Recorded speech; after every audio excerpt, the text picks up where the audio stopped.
यदि शिव कल्याण है तो वे शमशान में क्यों रहते हैं? यदि शिव जीवन के देवता हैं तो उन्हें संहारक क्यों कहा जाता है? यदि शिव सबसे शांत योगी है तो उनकी सबसे प्रसिद्ध छवि नृत्य करती हुई क्यों है? यदि शिव सब जानते हैं तो उन्होंने रावण जैसे व्यक्ति को अपना प्रिय भक्त क्यों माना? यह प्रश्न केवल शिव के बारे में नहीं है, ये जीवन के बारे में है, क्योंकि हम भी उसी संसार में जी रहे हैं जहां सब कुछ बदल रहा है। रिश्ते बदल रहे हैं, पहचान बदल रही है, तकनीक बदल रही है, दुनिया बदल रही है और शायद हमारी सबसे बड़ी समस्या ये नहीं कि परिवर्तन हो रहा है, हमारी सबसे बड़ी समस्या ये है कि हम परिवर्तन को समझ नहीं पा रहे। संभव है हजारों वर्ष पहले रचा गया शिव तांडव स्तोत्र आज भी उसी प्रश्न का उत्तर दे रहा हो, और यदि ऐसा है तो ये केवल एक स्तोत्र नहीं, जीवन को देखने का एक तरीका है।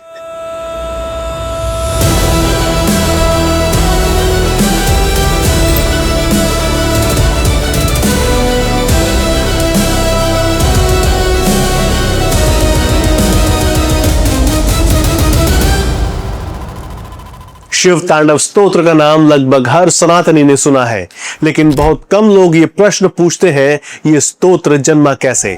परंपरा कहती है इसकी रचना रावण ने की। हाँ, वही रावण, लेकिन यही पहली भूल होती है। हम रावण को केवल रामायण के एक खलनायक के रूप में देखते हैं, जबकि रावण उससे कहीं अधिक जटिल था। रावण केवल लंका का राजा नहीं था, वो विद्वान था, वो वेदों का ज्ञाता था, वो असाधारण संगीतज्ञ था, वो तपस्वी था और वो शिव भक्त भी था। यही कारण है कि उसका चरित्र इतना रोचक बन जाता है, क्योंकि उसके भीतर ज्ञान भी था और अहंकार भी, भक्ति भी थी और महत्वाकांक्षा भी। और यदि हम ईमानदारी से देखें तो शायद हम में से अधिकांश लोग भी ऐसे ही होते हैं, पूरी तरह अच्छे नहीं, पूरी तरह बुरे नहीं, बल्कि दोनों का मिश्रण। कथा कहती है कि एक दिन रावण अपने सामर्थ्य के मद में कैलाश पहुंचा। उसने सोचा, यदि मैं इतना शक्तिशाली हूं तो कैलाश को उठाकर क्यों ना दिखा दूं। एक ओर प्रकृति की नीरव स्थिरता, दूसरी ओर मनुष्य का अहंकार। एक ओर शिव, दूसरी ओर शक्ति का प्रदर्शन। और फिर शिव ने कोई अस्त्र नहीं उठाया, कोई युद्ध नहीं हुआ, उन्होंने केवल अपने पैर का अंगूठा पर्वत पर दबा दिया और उसी क्षण रावण पर्वत के नीचे दब गया। लेकिन कहानी यहां महत्वपूर्ण नहीं होती, कहानी महत्वपूर्ण होती है उसके बाद, क्योंकि जीवन में असली परीक्षा तब नहीं होती जब हम जीतते हैं, असली परीक्षा तब होती है जब हमारा अहंकार टूटता है।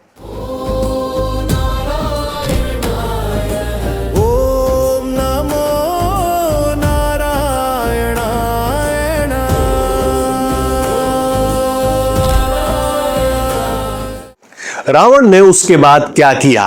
क्या उसने क्रोध किया? नहीं। क्या उसने शिव को दोष दिया? नहीं।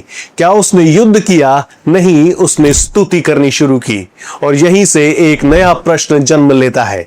यदि वो शिव को प्रसन्न करना चाहता था तो उसने मंत्र क्यों नहीं जपा, प्रार्थना क्यों नहीं की, मौन क्यों नहीं धारण किया, उसने स्तोत्र ही क्यों रचा?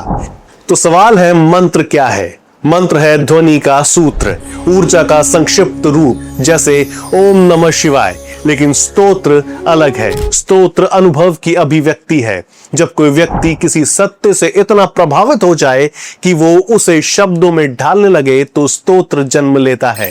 फिर आते हैं श्लोक, जो ज्ञान भी दे सकते हैं, कथा भी, उपदेश भी।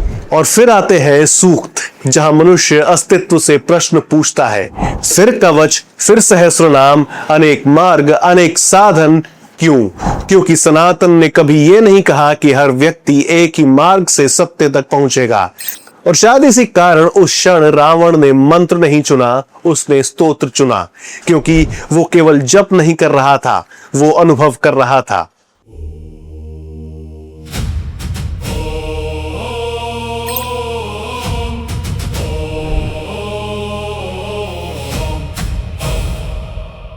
तो क्या शिव केवल स्तुति सुनकर प्रसन्न हुए? शायद नहीं, क्योंकि यदि केवल स्तुति से ही शिव प्रसन्न हो जाते तो संसार में असंख्य लोग स्तुति कर रहे थे। फिर रावण में ऐसा क्या विशेष था? शायद पहली बार उसका अहंकार टूटा था, शायद पहली बार उसे अपने से बड़ा कुछ दिखाई दिया था, और शायद पहली बार उसने कुछ मांगा नहीं था, वो केवल देख रहा था, समझने की कोशिश कर रहा था, विस्मित था। और कई बार आध्यात्मिकता भक्ति से नहीं, विस्मय से शुरू होती है। ये प्रश्न जितना सरल दिखाई देता है उतना है नहीं। सोचिए, रामायण का सबसे विवादास्पद पात्र, एक ऐसा व्यक्ति जिसका अंत अधर्म के कारण हुआ, उसकी रचना आज भी सम्मान से क्यों गाई जाती है? क्योंकि सनातन ने उसे भुलाया नहीं। क्योंकि सनातन की एक अद्भुत विशेषता है, वो व्यक्ति और सत्य हमेशा एक ही चीज नहीं मानता। यदि कोई अपूर्ण व्यक्ति भी किसी गहरे सत्य को देख ले तो उस सत्य को केवल इसलिए नहीं छोड़ा जाता कि उसे किसने कहा था।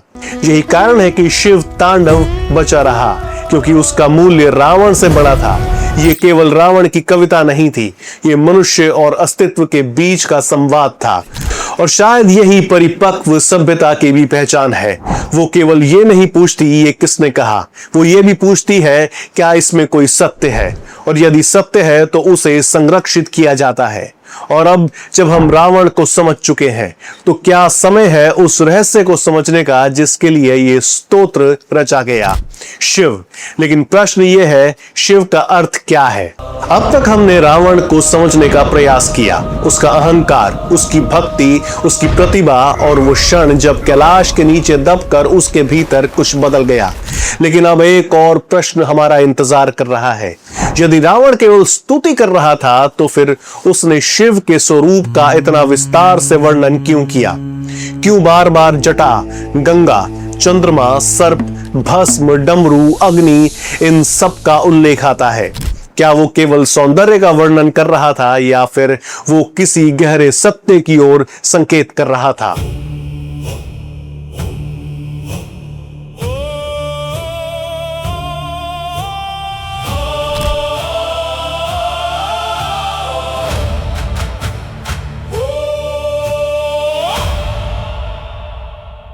हम शिव की पूजा करते हैं, उनका नाम लेते हैं, उनके मंदिरों में जाते हैं, लेकिन बहुत कम लोग रुककर ये पूछते हैं शिव का अर्थ क्या है। आमतौर पर इसका अर्थ बताया जाता है मंगल, कल्याण, शुभ, अंततः हितकारी। लेकिन यदि शिव कल्याण है तो फिर उनके साथ इतने विचित्र प्रतीक क्यों जुड़े हैं? वे भस्म धारण क्यों करते हैं? वे शमशान में क्यों रहते हैं? उन्हें संसार का देवता क्यों कहा जाता है? यही शिव का पहला रहस्य है, क्योंकि शिव हमें जीवन का केवल सुंदर पक्ष नहीं दिखाते, वे हमें जीवन का संपूर्ण सत्य दिखाते हैं। वे हमें उस सत्य से भी मिलाते हैं जिससे हम अक्सर बचना चाहते हैं। मृत्यु, समय, परिवर्तन, अस्थिरता, नश्वरता, और शायद इसी कारण शिव को समझना आसान नहीं। और अब यहां उठता है एक बहुत महत्वपूर्ण प्रश्न। यदि रावण केवल स्तुति कर रहा था तो वो शिव के स्वरूप पर इतना ध्यान क्यों देता है? क्योंकि वो केवल शिव को देख नहीं रहा था, उन्हें पढ़ रहा था, उन्हें समझने की कोशिश कर रहा था।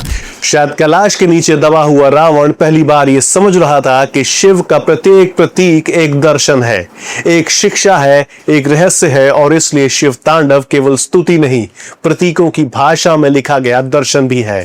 तो याद रखिए, शक्ति महत्वपूर्ण है, लेकिन शक्ति पर्याप्त नहीं है।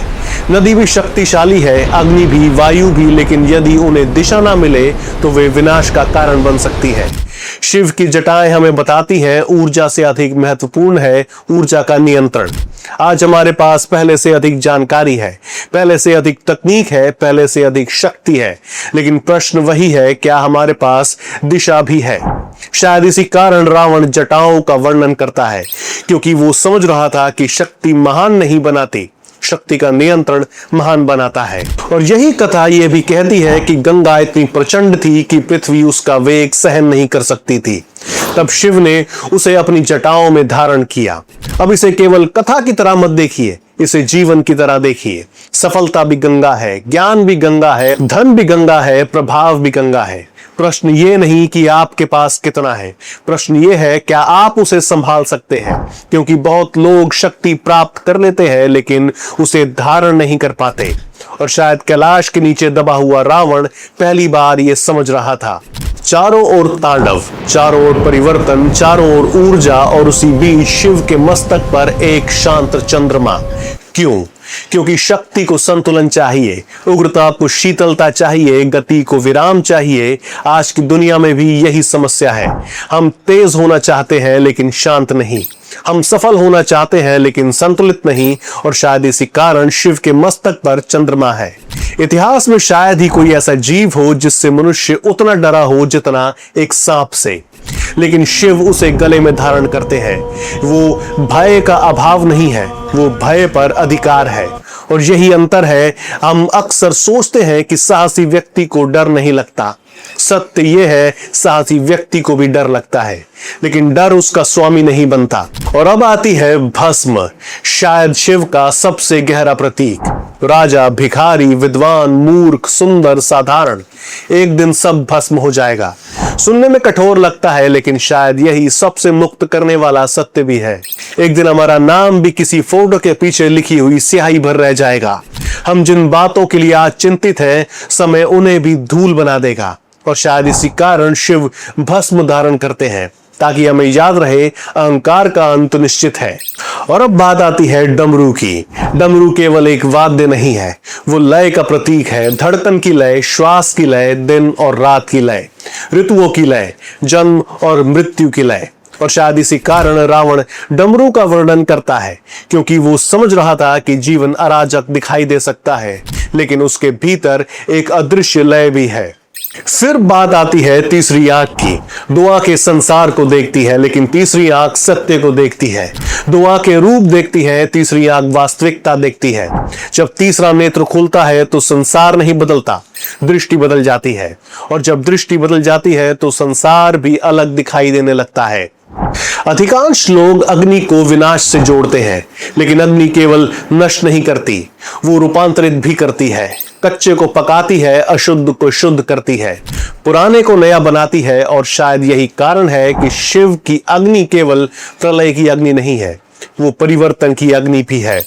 यदि हम अन्य देवताओं की छवियों को देखें तो अक्सर हमें व्यवस्था दिखाई देती है, राजसी वैभव दिखाई देता है, आभूषण दिखाई देते हैं, सभ्यता दिखाई देती है। लेकिन शिव पर्वत पर रहते हैं, भस्म धारण करते हैं, सर्प पहनते हैं, शमशान में विचरते हैं।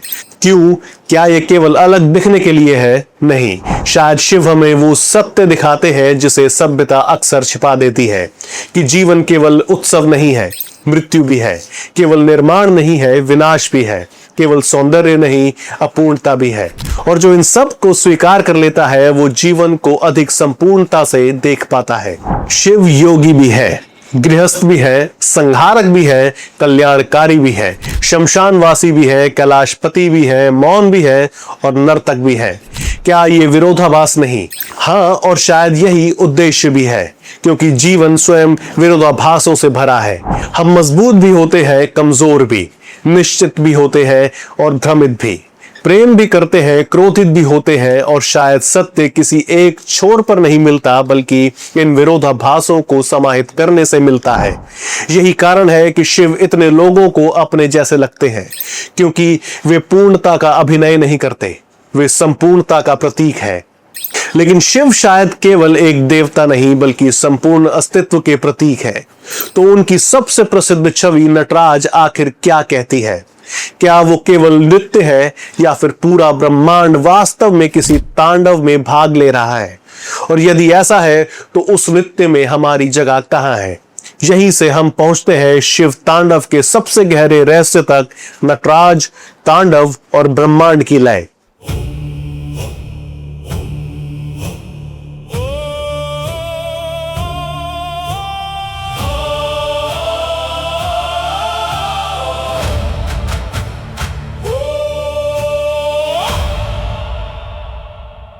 अब तक हमने शिव के प्रतीकों को समझने का प्रयास किया, लेकिन अब हम उस रूप तक पहुंचते हैं जिसे शायद शिव का सबसे गहरा रूप कहा जा सकता है, नटराज, नृत्य के राजा।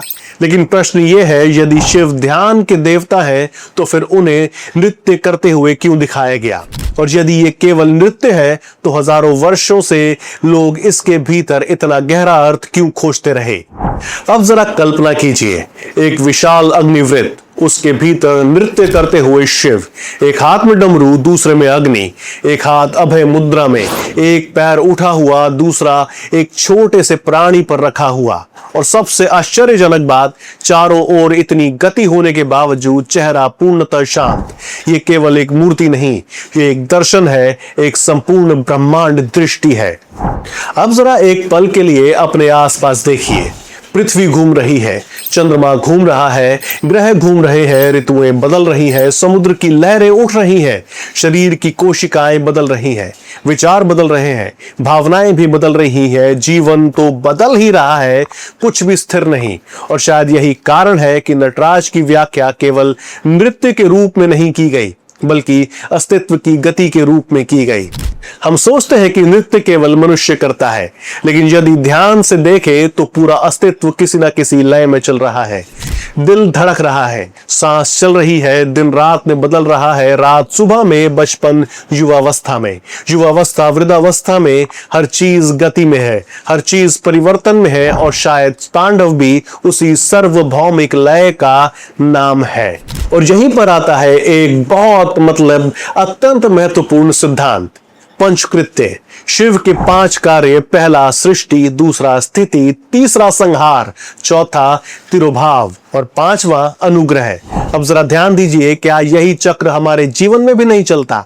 एक विचार जन्म लेता है, कुछ समय तक रहता है और फिर समाप्त हो जाता है। हम भ्रमित होते हैं और फिर किसी दिन समझ आता है यही जीवन है, और शायद यही शिव तांडव भी है। जब लोग तांडव शब्द सुनते हैं तो उन्हें केवल विनाश याद आता है, लेकिन यदि तांडव केवल विनाश होता तो सृष्टि कैसे होती, नया जन्म कैसे होता, नई शुरुआत कैसे होती? बीज टूटता है तब वृक्ष बनता है, रात समाप्त होती है तब सुबह आती है, पुरानी पहचान टूटती है तब नया मनुष्य जन्म लेता है। और शायद इसी कारण शिव का संहार भय का विषय नहीं, रूपांतरण का विषय है। याद कीजिए, कैलाश के नीचे दबा हुआ रावण, उस क्षण उसका अहंकार टूट रहा था, लेकिन उसी क्षण एक नई समझ भी जन्म ले रही थी। कई बार जीवन हमें तोड़ता है, हमें नया बनाता है। अब नटराज की मूर्ति के उस भाग की बात करते हैं जिसे अधिकांश लोग कभी ध्यान से नहीं देखते। शिव के पैरों के नीचे दबा हुआ एक छोटा सा प्राणी, अपस्मार। उसका अर्थ क्या है? अज्ञान, भ्रम, अहंकार, आत्मिक विस्मृति। लेकिन सबसे रोचक बात यह है कि शिव उसे मारते नहीं, उसे केवल दबा कर रखते हैं। क्यों? क्योंकि अज्ञान एक बार में समाप्त नहीं होता। यदि होता तो हम बार बार वही गलतियां क्यों करते? अहंकार क्यों लौट आता है? भ्रम क्यों लौट आता? भय क्यों लौट आती? इसलिए अपस्मार को नष्ट नहीं किया गया, उसे नियंत्रित किया गया। और शायद यही जीवन की सबसे बड़ी साधनाओं में से एक साधना है। अब शायद नटराज की सबसे रहस्यमयी बात, उनका चेहरा चारों ओर अग्नि है, चारों ओर गति है, चारों ओर परिवर्तन है, लेकिन चेहरा पूर्णतः शांत। क्यों? क्योंकि शायद शिव हमें कुछ सिखा रहे हैं। बाहर का संसार कभी शांत नहीं होगा। समाचार बदलेंगे, तकनीक बदलेगी, रिश्ते बदलेंगे, सरकारें बदलेंगी, अर्थव्यवस्थाएं बदलेंगी, तांडव चलता रहेगा। प्रश्न ये नहीं कि तांडव रुकेगा या नहीं, प्रश्न ये है उसके बीच हम कितने स्थिर रह सकते हैं। और शायद इसी कारण नटराज का चेहरा शांत है। वो हमें याद दिलाता है, बाहर तांडव हो सकता है, भीतर समाधि भी हो सकती है।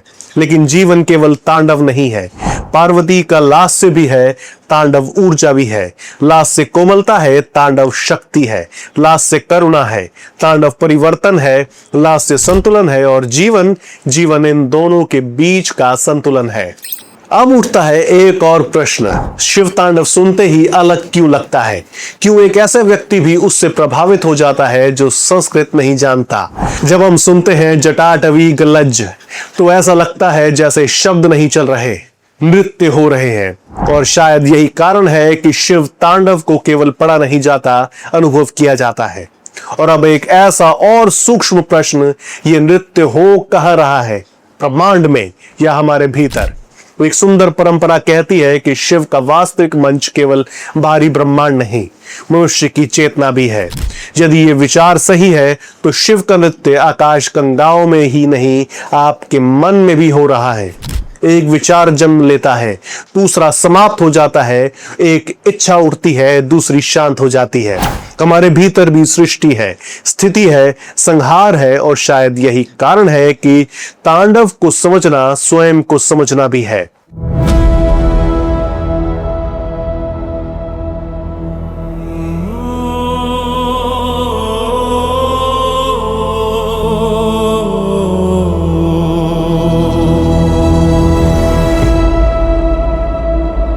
समय सबको बदल देता है, राजाओं को भी, साम्राज्यों को भी, सभ्यताओं को भी। समय इतना शक्तिशाली है कि वो साम्राज्य को स्मृति में बदल देता है।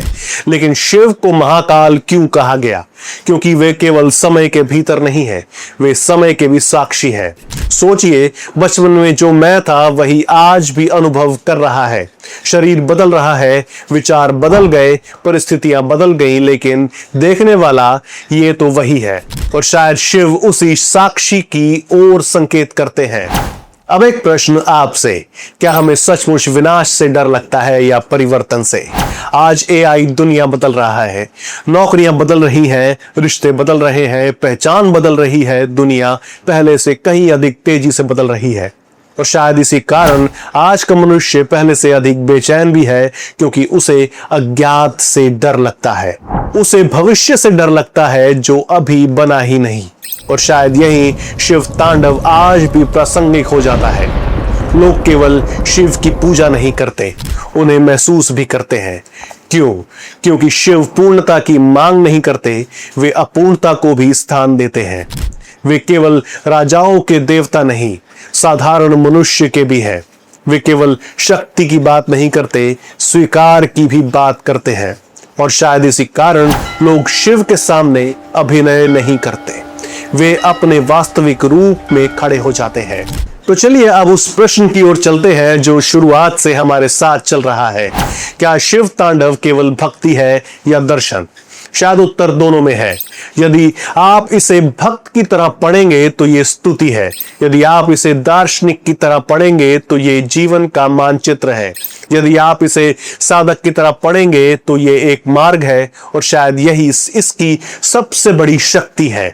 हजारों स्तोत्र लिखे गए, असंख्य रचनाएं समय के साथ खो गई, लेकिन शिव तांडव आज भी जीवित है। क्यों? केवल इसलिए नहीं कि ये शिव पर लिखा गया, बल्कि इसलिए कि ये मनुष्य पर भी लिखा गया। अहंकार, भय, परिवर्तन, समय, मृत्यु, मुक्ति, ये प्रश्न आज भी उतने ही जीवित है जितने हजारों वर्ष पहले थे, लेकिन ये स्तोत्र भी जीवित है। तो चलिए अब अंत में वही वापस लौटते हैं जहां से ये यात्रा शुरू हुई थी। यदि शिव सबसे शांत योगी हैं तो वे नृत्य क्यों कर रहे हैं? शायद इसलिए नहीं कि संसार बदल रहा है, शायद इसलिए क्योंकि परिवर्तन ही संसार का स्वभाव है। ऋतुएं बदलेंगी, शरीर बदलेगा, रिश्ते बदलेंगे, सभ्यताएं बदलेंगी, यहां तक कि वे बातें भी बदल जाएंगी जिन्हें आज हम स्थायी मानते हैं। तांडव चलता रहेगा। प्रश्न ये नहीं कि परिवर्तन होगा या नहीं, प्रश्न ये है कि उसके बीच हम कौन बनेंगे। रावण परिवर्तन के सामने टूट गया, शिव परिवर्तन के बीच नृत्य करते हैं। और शायद यही अंतर है, शिव तांडव हमें परिवर्तन से लड़ना नहीं सिखाता, उससे भागना नहीं सिखाता, वो हमें उसके साथ नृत्य करना सिखाता है। और शायद इसी कारण सृष्टि के सबसे शांत योगी को नृत्य करते हुए दिखाया गया, क्योंकि बाहर तांडव हो सकता है लेकिन भीतर शिव बने रहना ही शायद जीवन की सबसे बड़ी साधना है। और इसी के साथ दोस्तों, मैं हूं तरुण और ये था आज का तत्व, वो भी शिव तांडव स्तोत्रम के बारे में। यदि वीडियो पसंद आई तो उसे लाइक करें, दोस्तों के साथ शेयर करें, और आप भी मेरी तरह अगर सच्चे सनातनी हैं, हमें सपोर्ट करने के लिए चैनल को अभी के भी सब्सक्राइब कर लें। अगली बार तक के लिए नमस्कार। ओम नमः शिवाय।